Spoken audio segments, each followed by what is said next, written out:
नमस्कार। आइए सुनते हैं सुभद्रा कुमारी चौहान की लिखी कहानी ग्रामीणा। पंडित रामधन तिवारी को परमात्मा ने सब कुछ दिया था, किंतु संतान के बिना उनका घर सूना था। धन धान्य से भरा पूरा घर उन्हें जंगल की तरह जान पड़ता। संतान की लालसा से उन्होंने न जाने कितने जप तप और विधान करवाए और अंत में उनकी ढलती उम्र में पुत्र तो नहीं पर एक पुत्री का जन्म हुआ। इस समय तिवारी जी ने खूब खुले हाथों खर्च किए, सारे गांव को प्रीति भोज दिया। महीनों घर में ढोलक ठनकती रही। कन्या ही सही, पर इसके जन्म से तिवारी के निष्पुत्र होने के कलंक को धो दिया था। कन्या का रंग गोरा चिट्टा, आंखें बड़ी बड़ी, चौड़ा माथा और सुंदर सी नासिका थी। उसके बाल घने काले और असंख्य नन्हे नन्हे छल्लों की भांति सिर पर बड़े ही सुहावने लगते थे। उसका नाम रखा गया सोना। सोना का लालन पालन बड़े लाड प्यार से होने लगा। जब सोना 7 साल की हुई तो घर में एक मास्टर लगाकर तिवारी जी ने सोना को हिंदी पढ़वाना प्रारंभ किया और थोड़े ही समय में सोना ने रामायण, महाभारत इत्यादि धार्मिक पुस्तकें पढ़ना सीख लिया। गांव के सभी लोगों ने सोना की कुशाग्र बुद्धि की तारीफ की। इसके आगे अधिक पढ़ाकर तिवारी जी को कन्या से कुछ नौकरी तो करवानी न थी, इसलिए सोना का पढ़ना बंद करवा दिया गया। अब सोना 9 साल की सुकुमार सुंदर बालिका थी। उसकी सुंदरता और सुकुमारता को देखकर गांव वाले कहते, तिवारी जी, तुम्हारी लड़की तो देहात के लायक नहीं है, इसका विवाह तो भाई कहीं शहर में ही करना। सुनते हैं शहर में बड़ा आराम रहता है। इधर तिवारी जी की बहन जानकी, जिसका विवाह हुआ तो गांव में ही था, किंतु कुछ ही दिन में शहर में जाकर रहने लगी थी। जब कभी शहर से चौड़े किनारे की सफ़ेद साड़ी, आधी बाह का लेस लगा हुआ जैकेट, टिकली की जगह माथे पर लाल इंगूर की बिंदी और पैरों में काले काले स्लीपर पहनकर आती तो सारे गांव की स्त्रियां उसे देखने के लिए दौड़ी आती। गांव के तरुण जीवन में उसका आदर था और बूढ़ों की आंखों में वह खटकती थी, किंतु फिर भी वह सबके लिए नई चीज़ थी। जानकी के पति नारायण ने भी मिल में नौकरी कर ली थी। उसे 20 रुपये माहवार मिलते थे। अब वह देहाती न था, 16 आने शहर का बाबू बन गया था। धोती की जगह ढीला पाजामा, कुर्ते की जगह कमीज, बास्केट और कोट, पगड़ी की जगह काली टोपी और पैरों में पंप शू पहनता था। जब कभी गांव में जाता, कान में इत्र का फाहा जरूर रहता। कभी हिना, कभी खस की मस्त खुशबू से बेचारे देहाती हैरान हो जाते। उन्हें अपने जीवन से शहर का जीवन ही सुखमय और शांतिदायक मालूम होता। इन सब बातों को देखकर और सोना की सुकुमारता को देखते हुए सोना की मां नंदो ने निश्चय कर लिया था कि मैं अपनी सोना का विवाह शहर में ही करूंगी। मेरी सोना भी पैरों में पतले पतले लच्छे और काले काले स्लीपर पहनेगी। चौड़े किनारे की सफ़ेद साड़ी और लेस लगा हुआ जैकेट पहनकर वह कितनी सुंदर लगेगी, इसकी कल्पना मात्र से ही नंदो हर्ष से विह्वल हो जाती। किंतु सोना को कुछ ज्ञान न था। वह तो अपने देहाती जीवन में ही मस्ती थी। वह दिन भर मधुबाला की तरह स्वच्छंद फिरा करती। कभी कभी वह समय पर खाना खाने आ जाती और कभी कभी तो खेल में खाना भी भूल जाती। सुंदर चीज़ें इकट्ठी करने और उन्हें देखने का उसे व्यसन सा था। गांव में अपनी जोड़ की कोई लड़की उसे न मिलती, इसलिए किसी लड़की से उसका अधिक मेलजोल न था। नंदो को सोना की यह स्वच्छंद प्रियता पसंद न थी, किंतु वह सोना को दबा भी न सकती थी। वह जब कभी सोना को इसके लिए कुछ कहती तो तिवारी जी उसे आड़े हाथों लेते, कहते, लड़की है, पराए घर तो उसे जाना ही पड़ेगा, क्यों उसके पीछे पड़ी रहती हो? जितने दिन है खेल खा लेने दो। तुम्हारे घर जन्म भर थोड़ी बनी रहेगी। लाचार नंदो चुप हो जाती। धीरे धीरे सोना ने 12 वर्ष पूरे करके 13वें में पैर रखा, किंतु तिवारी जी का इस तरफ ध्यान ही न था। एक दिन नंदो ने उन्हें छेड़ा, सोना के विवाह की भी कुछ फिक्र है? तिवारी जी चौंक से उठे, बोले, सोना का विवाह? अभी वह है कै साल की? किंतु यह कितने दिन चल सकता था? लड़की का विवाह तो करना ही पड़ता है। वैसे तो गांव में ही ऐसे कई लड़के थे जिनसे सोना का विवाह हो सकता था, किंतु नंदो और तिवारी जी दोनों ही सोना का विवाह शहर में करना चाहते थे। शहर के जीवन का सुनहला सपना रह रह के उनकी आंखों में छा जाता था। उन्होंने जानकी और नारायण से शहर में कोई योग्य वर तलाश करने के लिए कहा। इधर सोना 12 साल के हो जाने पर भी निरी बालिका ही थी। अब भी वही राजा रानी का खेल खेला जाता। सुंदर फूल पत्तियां अब भी इकट्ठी की जाती और तितलियों के पीछे वह अब भी उसी प्रकार दौड़ लगाती। सोना के अंग प्रत्यंग में धीरे धीरे यौवन का प्रवेश हो चुका था, किंतु सोना को इसका ज्ञान न था। उसके स्वभाव में अब भी वही लापरवाही, वही अल्हड़पन और भोलापन था जो 8 साल की बालिका के स्वभाव में मिलेगा। सोना का विवाह तय हो गया। वर की आयु 22 या 23 साल की थी। वह सुंदर, स्वस्थ और चरित्रवान युवक थे। एक प्रेस में नौकरी करते थे। 75 रुपये माहवार तनख्वाह पाते थे। घर में एक बूढ़ी माँ को छोड़कर और कोई न था। बिहार के रहने वाले थे। कुछ ही दिनों से यूपी में आए थे। पर्दे के बड़े पक्षपाती और पुरानी रूढ़ियों के कायल थे। नाम था विश्व मोहन। जब तिवारी जी ने विश्व मोहन और उसके घर को देखा तो उनकी खुशी का ठिकाना न रहा। विश्व मोहन बाबू क्या पूरे साहब दिखते थे। उनके घर में खिड़की और दरवाजों पर चीखें पड़ी हुई थी। जमीन पर एक दरी पड़ी थी जिसके बीच में एक गोल मेज थी। मेज के आसपास कई कुर्सियां पड़ी थी।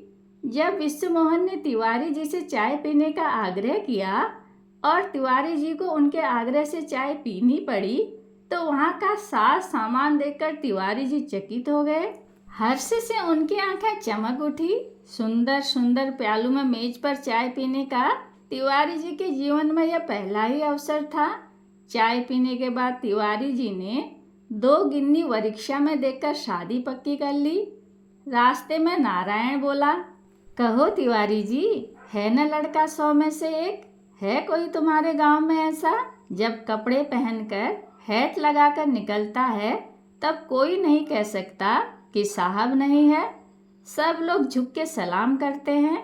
घर में देखा इतना पर्दा है, सब खिड़की दरवाजे पर चिकें पड़ी हैं। इनकी माँ बूढ़ी हो गई है, पर क्या मजाल कि कोई परछाई भी देख ले। दोनों समझ चाय पीते हैं, कुर्सियों पर बैठते हैं। तिवारी जी ने हर्षोन्मत्त होकर कहा, भाई नारायण, हम तुम्हारे इस उपकार के सदा आभारी रहेंगे।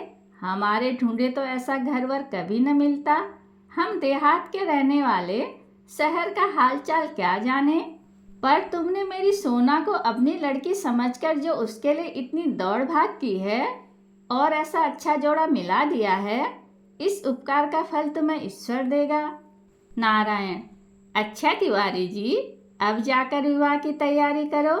देखना इन्हें खाने पीने की कुछ कमी न होने पावे। शहर के आदमी हैं, सब तकलीफें सह लेंगे पर भूख नहीं सह सकेंगे। खाते भी अच्छा हैं। देहात की मिठाई इन्हें अच्छी न लगेगी। कोई शहर का ही हलवाई ले जाकर मिठाई बनवा लेना, समझे? तिवारी जी खुशी खुशी घर लौटे। घर आकर जब उन्होंने नंदी के सामने वर के रूप और गुण का बखान किया तो नंदी फूली न समाई। वह जैसा घर वर सोना के लिए चाहती थी, ईश्वर ने उसकी साथ पूरी कर दी थी। इस कृपा के लिए उसने परमात्मा को शतशः धन्यवाद दिए और नारायण को उसने कोटि कोटि मन से आशीर्वाद दिया, जिसने इतनी दौड़ धूप करके मनचाहा घर और वर सोना के लिए खोज दिया था। सोना ने जब सुना कि उसका विवाह हो रहा है तब वह दौड़ कर आई। उसने माँ से पूछा, माँ, विवाह कैसा होता है और क्यों होता है? माँ के सामने यह बड़ा जटिल प्रश्न था। वह समझ ही न सकी कि इसका क्या उत्तर दे, किंतु चतुर जानकी ने तुरंत बात बना ली। बोली, सोना, विवाह हो जाने पर अच्छे अच्छे गहने कपड़े मिलते हैं, इसलिए विवाह होता है। सोना ने पूछा, बुआ जी फिर क्या होता है? जानकी, फिर सास के घर जाना पड़ता है, सो तुझे अपने साथ ले चलूंगी। सो तो मैं पहले से ही जानती थी बुआ जी कि विवाह करने पर सास के घर जाना पड़ता है, पर मैं कहीं नहीं जाऊंगी। अभी से कही देती हूँ, विवाह करो चाहे न करो। कहती हुई सोना खेलने चली गई। नंदो का मातृ प्रेम आंखों में आंसू बनकर उमड़ आया। बोली, अभी बचपना है, बड़ी होगी तब सब समझेगी। जानकी, फिर तो ससुराल से 1-2 दिन के लिए भी मायके आना कठिन हो जाएगा भौजी। देखो ना, मैं ही 4-6 दिन के लिए आती हूँ तो रात दिन वहीं की फिक्र लगी रहती है। जहाँ गृहस्थी का झंझट सिर पर पड़ा, सब खेलना कूदना भूल जाता है। जब तक विवाह नहीं होता तभी तक का खेलना खाना समझो। नंदो, जानकी दीदी, तुम लोगों की कृपा से मेरी सोना सुखी रहे। जैसा उसका नाम सोना है, उसके जीवन में सोना ही बरसता रहे। सोना का विवाह हो गया। रामधन तिवारी की लड़की का विवाह गांव भर में एक नई बात थी। इस विवाह में मंगलामुखी के स्थान पर आगरे से भजन मंडली आई थी, जो उपदेश के अच्छे अच्छे भजन गा के सुनाया करती थी। गहने कपड़े सब नए फैशन के थे। लहंगों का स्थान साड़ियों ने ले लिया था। जूते थे, मोजे थे, रुमाल, पाउडर की डिब्बी, सुगंधित तेल और भी न जाने क्या क्या था, जिनकी नंदो और जानकी ने कल्पना तक नहीं की थी। गांव की औरतों को नंदो बड़ी खुशी खुशी सब चीजें दिखाया करती। देखने वाली सोना के सौभाग्य की सराहना करते हुए लौट जाती। उनकी आंखों में आज सोना से अधिक सौभाग्यवती कोई न थी। जिस दिन सोना को ससुराल के सब गहने कपड़े पहनकर नंदो ने पुत्री का सौंदर्य निहारा तो उसका रोम रोम पुलकित हो उठा। किसी की नजर न लग जाए, इस डर से उसने छिपाकर बालों के नीचे एक काजल का टीका लगा दिया। जिसने सोना को देखा वही क्षण भर उसे देखता रहा। सोना सचमुच में सोना ही थी। विदा का समय आया।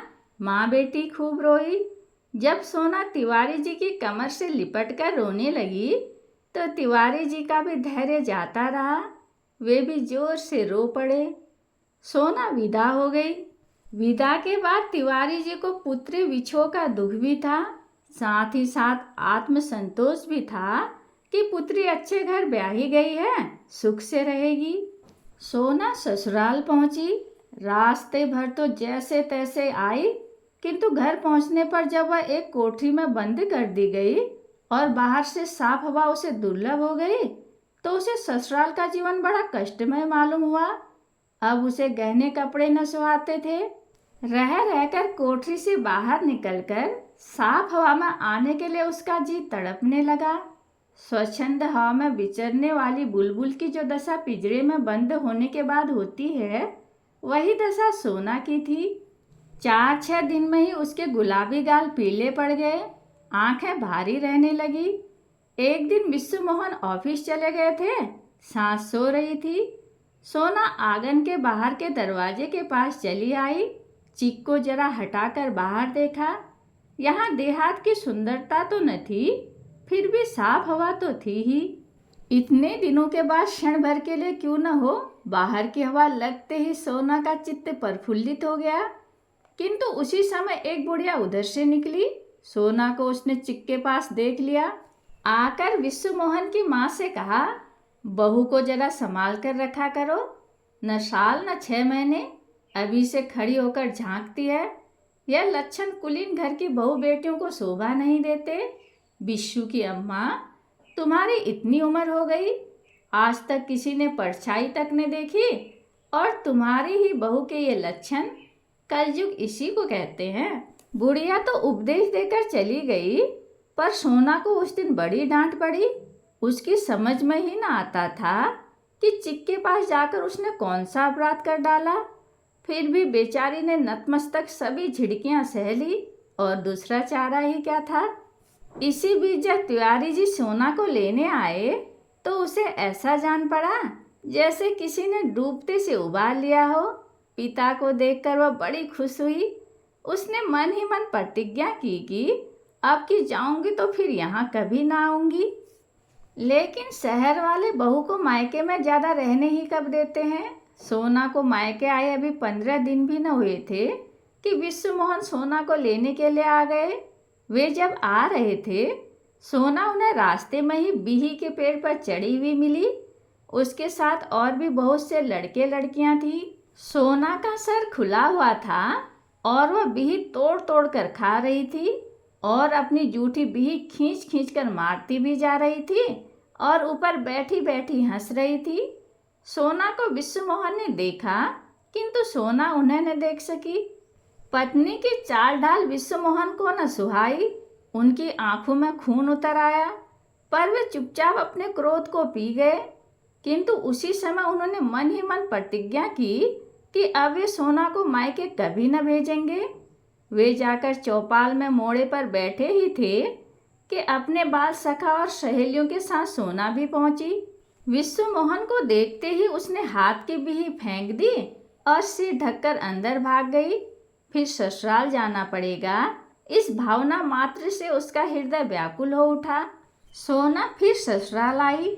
अब की बार आने के साथ ही घर का सारा भार सोना को सौंपकर सोना की सास ने गृहस्थी से छुट्टी ले ली। कभी घर का काम करने का अभ्यास न होने के कारण सोना को घर के काम करने में बड़ी दिक्कत होती। उसके लिए उसे रोज सांस की झिड़कियां सहनी पड़ती। सोना ने खेलना, खाना और तितली की तरह उड़ना ही सीखा था। गृहस्थी की गाड़ी में उसे भी कभी जुतना पड़ेगा, यह तो उसने कभी सोचा ही न था। किंतु यह कठिनता महीने 15 दिन की ही थी। अभ्यास हो जाने पर फिर सोना को काम करने में कुछ कठिनता न पड़ती। घर में रात दिन बंद रहने की उसकी आदत न थी। बाहर जाने के लिए उसका जी सदा व्याकुल रहता। यदि कभी खिलौने वालों की आवाज़ें सुनती या चना जोर गरम की आवाज़ उसके कान में पड़ती तो वह तड़प सी जाती। अपना यह कैद खाने का जीवन उसे बड़ा ही कष्टकर मालूम पड़ता। किंतु सोना बहुत दिनों तक अपने को रोक न सकी। वह सास और पति की आंख बचाकर गृह कार्य के पश्चात कभी खिड़की, कभी दरवाजे के पास जब जैसा मौका मिलता जाकर खड़ी हो जाती। बाहर का दृश्य, हरे भरे पेड़ पत्तियां देखकर उसे कुछ शांति मिलती। बाहर की ठंडी हवा को स्पर्श करके उसमें जैसे कुछ जीवन आ जाता। वह जानती थी कि खिड़की या दरवाजे के पास वह कभी किसी बुरे उद्देश्य से नहीं जाती। फिर भी पति नाराज होंगे, सास झिड़कियां लगाएंगी, इसलिए वह सदा उनकी नज़र बचाकर काम करती। मोहल्ले वालों को यह बात सहन न हुई। कल की आई हुई बहू, बड़े घर की बहू, सदा खिड़की दरवाजे से लगी रहे, अवश्य ही यह आचरण भ्रष्ट है। धीरे धीरे आसपास के लोगों में सोना के आचरण की चर्चा होने लगी। पुराने विचार वाले पर्दा के पक्षपातियों को सोना की हर एक हरकत में बुराई छोड़ भलाई नजर ही न आती थी। मोहल्ले के बिगड़े दिल सहोदे सोना के दरवाजे पर से दिन में कई बार चक्कर लगाते और आवाजें कसते, किंतु न तो सोना का इस तरफ ध्यान होता और न उसे उसकी कुछ परवाह थी। वह तो प्रकृति की पुजारिन थी। खिड़की दरवाजों के पास वह प्रकृति की शोभा देखती थी। लोगों की बातों की ओर उसका ध्यान भी न जाता था। इसी बीच किसी काम से सोना की सास को कुछ दिन के लिए गांव जाना पड़ा। अब पति के ऑफिस जाने के बाद वह स्वच्छंद हिरनी की तरह फिरा करती थी। कोई रोक टोक करने वाला तो था नहीं। अब कभी कभी वह चिक से बाहर भी चली जाया करती। आसपास की कई औरतों से जान पहचान भी हो गई। वे लोग सोना के घर आने जाने लगी। सोना भी कभी कभी लुक छिप के दोपहर के सन्नाटे में उनके घर हो आती। सोना के बारे में, उसके आचरण के विषय में लोग क्या बकते हैं सोना न जानती थी। वह तो उन्हें अपना हितैषी और मित्र समझती थी। वही लोग जो सोना से घुल मिलकर घंटों बातचीत किया करते, बाहर जाकर न जाने क्या क्या बकते। धीरे धीरे इसकी चर्चा विश्वमोहन के कानों तक भी पहुंची। इन बातों को रोकने के लिए उन्होंने अपनी माँ की उपस्थिति आवश्यक समझी, इसलिए माँ को बुलवा भेजा। साथ ही सोना को भी समझा दिया कि अब वह बहुत संभल कर रहा करे। सांस के आने पर सोना के ऊपर फिर से पहरा बैठ गया, किंतु वह तो गांव की लड़की थी, साफ हवा में विचर चुकी थी। उसके लिए सख्त पर्दे में बिल्कुल बंद होकर रहना बड़ा कठिन था, इसलिए उसका जीवन बड़ा दुखी था। उससे घर के भीतर बैठा ही न जाता था। जरा मौका पाते ही बाहर साफ हवा में जाने के लिए उसका जी मचल उठता और वह अपने आप को रोक न पाती। विश्वमोहन ने एकांत में उसे कई बार समझाया कि सोना के इस आचरण से उनकी बहुत बदनामी हो रही है, इसलिए वह खिड़की दरवाजों के पास न जाया करे, बाहर न निकला करे। 1-2 दिन तक सोना को उनकी बातें याद रहती, किंतु वह फिर भूल जाती और वही हाल फिर हो जाता। फिर खिड़की दरवाजों के पास जाती, फिर बाहर की साफ हवा में जाने के लिए, प्रकृति के सुंदर दृश्यों को देखने के लिए उसकी आंखें मचल उठती। एक दिन विश्वमोहन को किसी काम से शहर से बाहर जाना था। सोना ने पति का सामान ठीक कर उन्हें स्टेशन रवाना किया। सांस खाना खा चुकने के बाद लेट गई। सोना ने अपनी गृहस्थी के काम धंधे समाप्त करके कंघी चोटी की, कपड़े बदले, पान बनाकर खाया, फिर एक पुस्तक लेकर पढ़ने के लिए खाट पर लेट गई। पुस्तक कई बार पढ़ी हुई थी, 2-4 पेज उलट पलट कर देखे, जी न लगा। उसी समय ठेले वाले ने आवाज़ दी, 2 पैसा, हर माल मिलेगा 2 पैसा। किताब फेंककर सोना दरवाजे की तरफ दौड़ी। ठेले वाला दूर निकल गया था। दूर तक नजर दौड़ाई, कहीं भी न दिख पड़ा। निराश होकर लौटने ही वाली थी कि पड़ोस में रहने वाला बने का लड़का फैजू दौड़ता हुआ आया। बोला, भौजी, सुई तागा हो तो जरा मेरे कुर्ते में बटन टांग दो, मैं कुश्ती देखने जाता हूँ। सोना ने पूछा, कुश्ती देखने जाते हो कि लड़ने? फैजू ने मुस्कुराकर कहा, दोनों काम करने भौजी, पहले बटन तो टांग दो, नहीं तो देर हो जाएगी। सोना सुई तागा लाकर बटन टांगने लगी। फैजू वहीं फर्श पर सोना से जरा दूर हटकर बैठ गया। गाड़ी 3 घंटे लेट थी। विश्वमोहन ने सोचा, यहाँ बैठे बैठे क्या करेंगे, चलें तब तक घर में बैठकर आराम करेंगे। सामान स्टेशन पर ही छोड़कर स्टेशन मास्टर की साइकिल लेकर विश्वमोहन घर पहुँचे। बैठक में फैजू को सोना के पास बैठा देखकर उनके बदन में आग सी लग गई। वे क्षण भर वहीं खड़े रहे, परंतु इस दृश्य को वे गवारा न कर सके। अपने गुस्से को चुपचाप पीकर अंदर आए, माता के पास बैठ गए। सोना से पति की नाराजी छिपी न थी। ज्यों त्यों किसी प्रकार बटन टांगकर कुर्ता फैजू को देकर वह अंदर आई। सोना ने स्वप्न में भी न सोचा था कि जरा सी बात यहाँ तक बढ़ जाएगी। पति का चेहरा देखकर वह सहम सी गई। उसकी त्योरियां चढ़ी हुई, चेहरा स्याह और आंखें गीली थी। सोना अंदर आई। विश्वमोहन ने उसकी तरफ आंख उठाकर भी न देखा। उसने डरते डरते पति से पूछा, कैसे लौट आए? विश्वमोहन ने रुखाई से 2 शब्दों में उत्तर दिया, गाड़ी लेट है। सोना ने फिर छेड़ा, अब कब जाओगे? विश्वमोहन ने तीव्र दृष्टि पत्नी पर डाली और कठोर स्वर में बोले, गाड़ी 3 घंटे बाद आएगी, जब चला जाऊंगा। सोना फिर नम्रता से बोली, तो इस प्रकार कब तक बैठे रहोगे? मैं खाट बिछाए देती हूँ, आराम से लेट जाओ। तुम्हें कष्ट करने की आवश्यकता नहीं, मैं बहुत अच्छी तरह हूँ, विश्वमोहन ने कड़े स्वर में रुखाई से कहा। सोना के बहुत आग्रह करने पर विश्वमोहन ने कमरे में पैर रखा। वे न कुछ बोले और न खाट पर ही लेटे, कुर्सी पर बैठ गए। एक पुस्तक उठाकर उसके पन्ने उलटने लगे। पढ़ने के नाम से कदाचित एक अक्षर भी न पढ़ सके, किंतु इस प्रकार वे अपनी अंतर्वेदना को चुपचाप लहू के घूंट की तरह पी रहे थे। सोना का आचरण उन्हें हजार हजार बिच्छुओं के दसन की तरह पीड़ा पहुंचा रहा था। पति की आंतरिक वेदना सोना से छिपी न थी। वह जरा खिसक कर उनके पास बैठ गई। धीरे से उसने अपना सिर विश्वमोहन के पैर में धर दिया। बोली, इस बार मुझे माफ करो। अब तुम जो कुछ कहोगे मैं वही करूँगी। मुझसे नाराज न हो। विश्वमोहन के पैरों पर जैसे किसी ने जलती हुई आग धर दी हो। जल्दी से उन्होंने अपने पैर समेट लिए और तिरस्कार के स्वर में बोले, यह बात आज क्या तुम पहली बार कह रही हो? यह मौखिक प्रतिज्ञा है, हार्दिक नहीं। मैं सब जानता हूँ। तुम्हारे कारण तो मैं शहर में सिर उठाने लायक नहीं रहा। जिधर जाओ उधर लोग तुम्हारी चर्चा करते हुए दिख पड़ते हैं। मेरे तुम्हारे मुंह पर कोई कुछ नहीं कहता तो क्या हुआ, बाद में कानाफूसी करते हैं। तुम्हारे ऊपर तो जैसे इसका कुछ असर ही नहीं पड़ता। जो जी में आता है करती हो।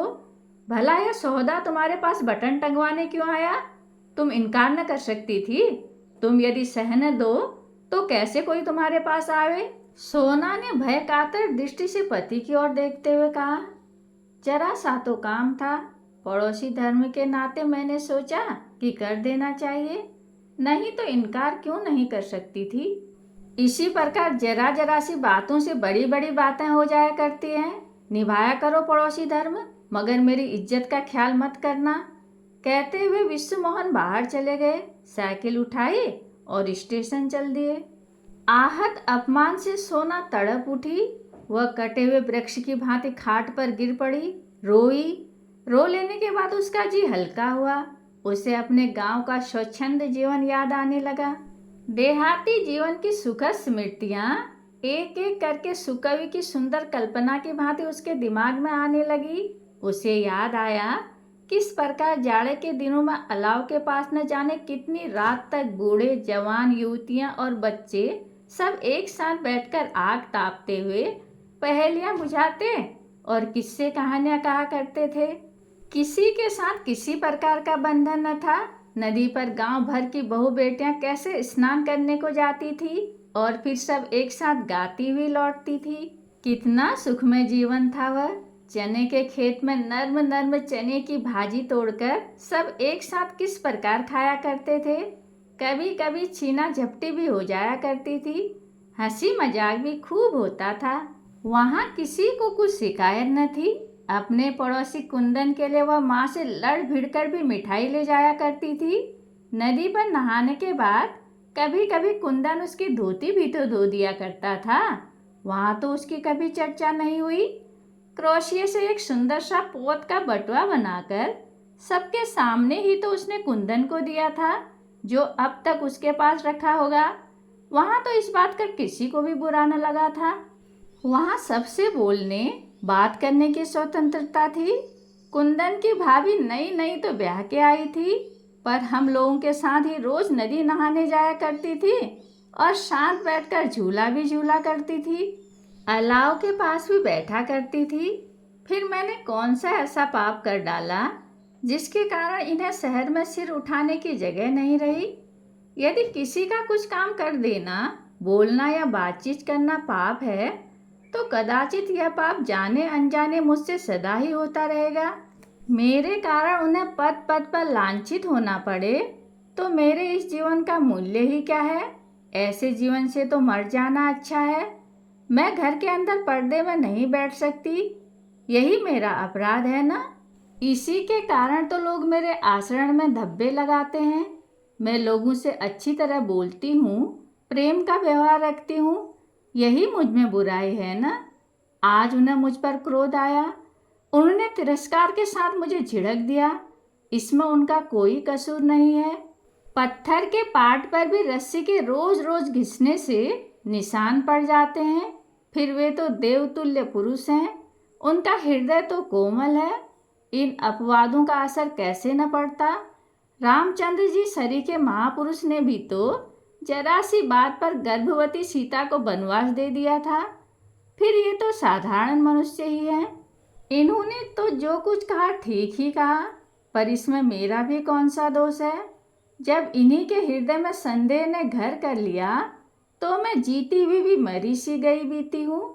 इसी प्रकार अनेक तरह के संकल्प विकल्प सोना के मस्तिष्क में आए और चले गए। 3 दिन बाद विश्वमोहन लौटे। जाने से पहले उनमें और सोना में जो कुछ बातचीत हुई थी वो उसे प्राय भूल से गए थे। सोना के लिए एक अच्छी सी साड़ी, एक जोड़ी पैरों के लिए सुंदर से स्लीपर और कुछ हेयर क्लिप लिए हुए वे घर आए, किंतु सामने ही चबूतरे पर उन्हें फैजू बैठा हुआ मिला। पास ही हरी हरी घास पर वह अपना तीतर चुगा रहा था। विश्वमोहन उसे देखते ही तिलमिला उठे।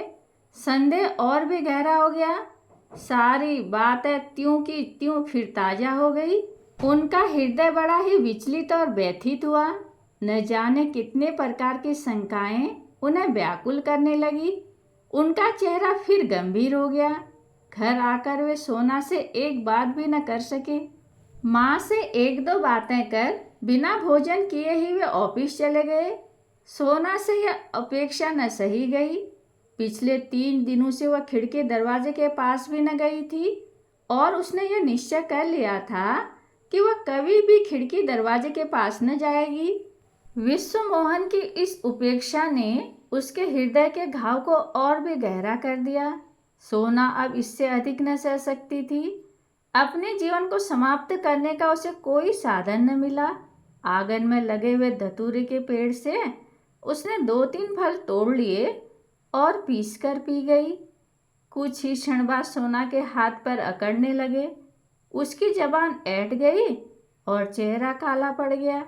वह देखती थी किंतु बोल न सकती थी। इसी समय तिवारी जी आ पहुंचे। वे सोना को विदा कराने आए थे। सोना पिता को देखकर बहुत रोई। सारे घर में कोहराम मच गया और देखते ही देखते सोना के प्राण पखेड़ उड़ गए। यह ऐसी नींद थी जिसने सोना को सदा के लिए शांति दे दी।